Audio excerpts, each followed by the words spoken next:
Hello, everyone. Welcome to SparrowCast. And we have Maranda with us today. She is the Vice President of Customer Success and People's Operation at Swiftly. With over 20 plus years of experience in both working and with designing the best customer-facing groups, she can be described as a customer-facing operations leader. She has proven experience building and scaling customer success, customer service, API support, contact centers, both inbound or outbound sales, and various other teams in operations as well. And she is here with us today to share her insights on keeping customers engaged in conversations during the time of crisis. Welcome to the show, Maranda. We're so happy that you agreed to be a part of this. I'm super excited. Thank you. Thank you. Thank you so much for having me. I'm really excited to be here as well. All right. So without any further ado, let's begin with our session. So when we just phrased this topic for discussion, automatically I had like few questions in my mind, which I wanted to shoot you. So I believe that you can give great insights on the same thing as well. So how has your customer engagement strategy changed over time? Yeah. So if we have to think about anywhere from 3 to 6 months ago, we were living in a very different world. Folks were commuting to the office, sitting next to their coworkers, having conversations on, just the day-to-day things that they need to solve. And now most of us, if not all of us, are sitting in our home offices, are sitting at the kitchen table with, our children running around in the background, and our dogs barking at the mailman. So things have changed significantly for us, which means things have changed significantly for our customers. So I think initially what we did was we kind of just gave our customers space. And I really suggested that to many people, like just give your customers a little bit of space. Not everybody had the ability to work from home. And I also want to call out, this isn't your typical work from home situation, right? Typical work from home, generally you will have childcare and a quiet place at home where you can focus. This is shelter in place. So we gave the customers time just to kind of figure out, how do I do this? How do I make this work? How do I, do my shifts with my spouse to make sure that the kids aren't, burning the house down or whatever. And then on top of that, I gave space as well, just for them to figure out what is next for them as a company. What is next for them as a team. The last thing your customers want is to hear from their customer success manager when they're trying to figure out, what to do about childcare, what to do about, the bottom line of their organization and things like that. I do believe most companies have figured a lot of that out now. So the engagement strategy that we employ now is one of coming at it from how can we be of benefit and value to you. All along, most customer success groups should have been actively engaging with their customers with the mindset of how can I provide the most value for you? How can I make sure you're getting the most return on your investment, that you're solving for the problems you need to solve for with our products? If customer success groups had been doing that all along, this time is a lot easier for them because they're doing what they should have been doing to set the customer up for success, to be strong partners. However, there are customer success groups out there and companies out there that have had to shift. They've had to shift from being more customer support to being partners. That is a really big change in the engagement strategy for a lot of organizations. Also, I will call out, customer success is now more prevalent in front of the board. Boards want to know, what are you doing to guard our revenue? What are you doing to make sure customers don't churn? Whereas prior to COVID, when the sales funnels were running really full, the focus was always on what are we doing around securing new revenue, how's the marketing funnel. Now it's what are we doing to guard our current customer base. So there's been a big shift and a big focus change on customer success and the value that customer success can and should be driving. That changes the overall engagement strategy, period. It was very insightful. So, what tactics have you or your team used to engage with customers that are non-responsive in this journey? Yeah. So we all have customers who are not responsive for one reason or another. Not necessarily COVID related, some is COVID related. I know a lot of organizations are downsizing, so you have folks who are just doing more with less. I know a lot of folks don't really understand what customer success is, so they don't really get why you're reaching out to them. A few things that I propose for folks to do if you do have customers that are not engaging or they're non-responsive.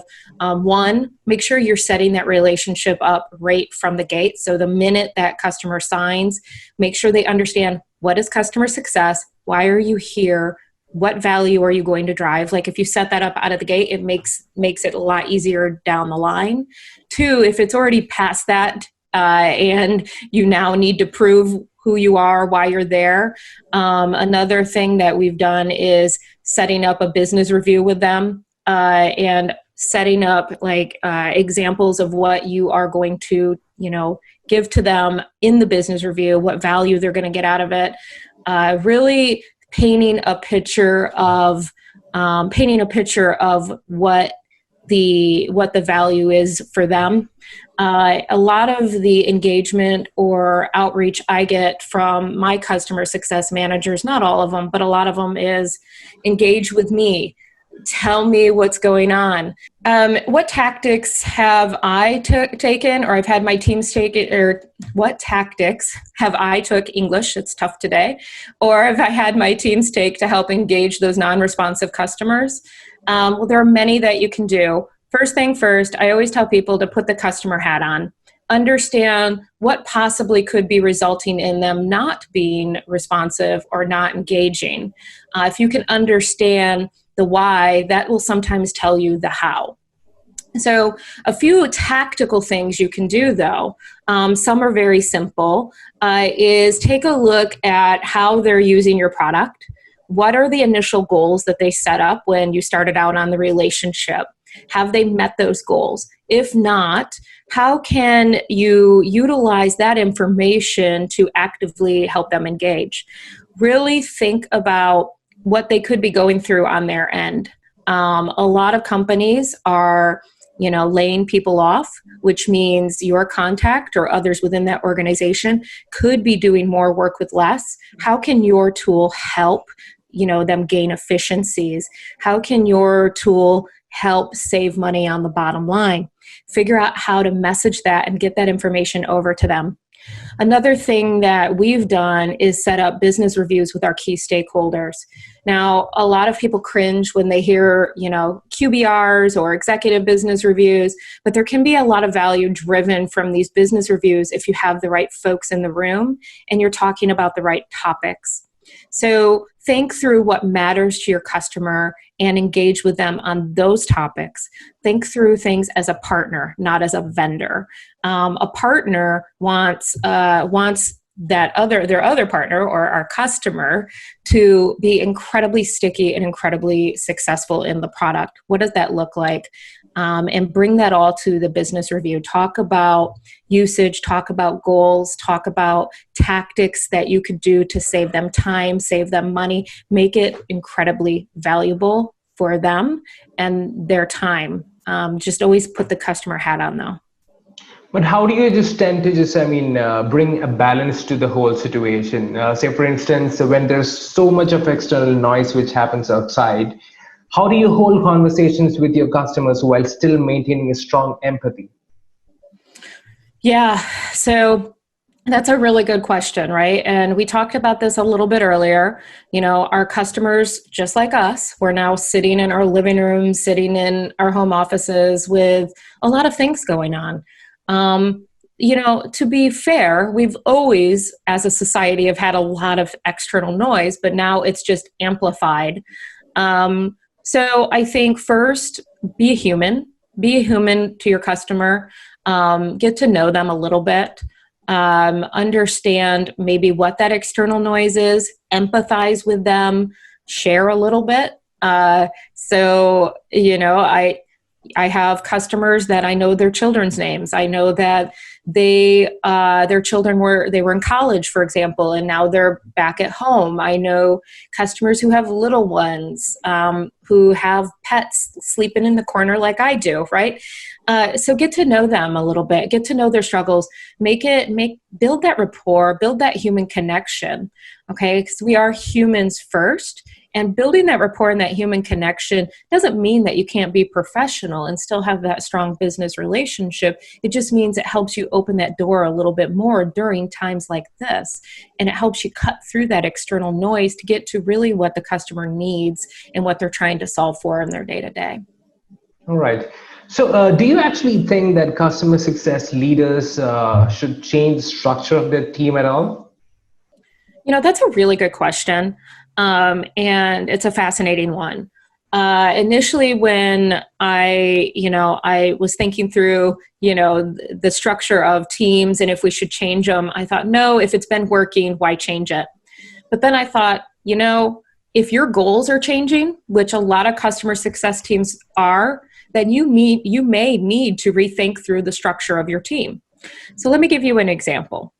If your customer success team prior to COVID had low churn, high renewal, and upsells were just, flowing in, you would need a different structure than if let's say your team now has higher churn and they're, really struggling to get renewals and upsells. It's very different. That's a very different customer success model with very different skill sets. You almost have to make sure you're training your team on, how to probe for risks, how to sell. There are a lot of things that could be very controversial in the customer success world that maybe you need to revisit and see if that should be part of your model. What I would propose for any customer success leader that is going through this is to get on a whiteboard or something. If you don't have a whiteboard at home, a piece of paper, write out what were the goals of your customer success team pre-COVID. What are the goals now? Have those goals changed? If they have not, should they change? If they are changing, what are the skill sets that are needed to be able to obtain those goals? Do you have those skill sets readily available on your team? If no, is the team that you have in place trainable to obtain those skill sets? If no, do you need to add folks to your team and restructure the framework? That's how I would personally approach it, because the reality is customer success is changing. It was changing prior, it was evolving, but even more so now, I think everything is kind of in an at-risk state. So we really have to kind of change the way we think and change the way we execute. Okay. So talking about all these risks, what we are just getting into, I think churn is one of the commonly used word which we come across in most of the scenarios from the time when the pandemic started, right? So most of the companies are just facing the same challenge. So do you handle churn any differently during these times? Yeah. So churn is, of course, something that, it makes you cringe when you hear it, even during normal times. So the short answer is no, you don't handle it any different. It probably will happen. It'll probably happen more. But what's really important is how you learn from it, how you adapt from it. Prior to COVID, you always would, I would suggest that customer success leaders always do a postmortem when they lose an account, really understand why, and really get into the heart of it. I still say that is incredibly important. If you do have a customer that churns, understand why. Is it because of something that was preventable, or was it not preventable? Is it because of budget? Is it because of you weren't achieving outcomes? You didn't achieve stickiness? Why? And then, the only thing I would change is a lot of organizations, they understand why churn is happening, but they've never really adapt the changes fully into their organization that they learn with the information that they learn. I think it's so crucial now that when you learn why your customers are churning, and if it is preventable and it is something that you can adjust, that you adjust that as soon as possible.